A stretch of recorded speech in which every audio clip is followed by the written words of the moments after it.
有人問啊，成日都話要順上，即係聖經講要順上愛下啊嘛。咁如果當地嘅政府或者自己嘅家人或者我哋嘅上級叫我哋做一啲嘢係違背聖經，我哋點樣樣咧？咁呢度咧就係使徒行傳5章29節嗰度，即係有教我哋嘅，就係順從神不順從人是應當的。咁英文版本咧，其實就講到我哋順從神咧，要過於順從人啊。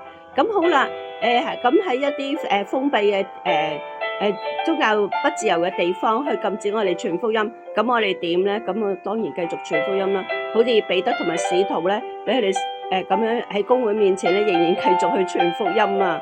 咁好啦，神咧就藉住迦瑪列呢個人啦，咁就幫咗佢哋講咗一大堆説話。咁公會啲人咧就打算釋放佢哋啊，但係釋放佢哋之前咧，又係將佢哋打餐死啊！打餐死佢哋冇因此而噤聲，同埋冇因此唔開心，而係好開心，因為配受為即係基督嘅名咧嚟到受辱啊！咁佢哋繼續每日做咩咧？就喺殿裏邊一家一家咁去教導人啦，同埋傳講耶穌是基督啊！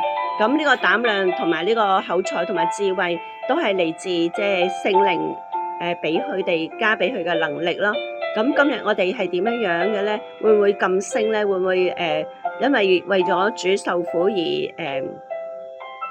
感覺羞辱咧？梗係唔會啦！願榮耀頌讚歸於真神。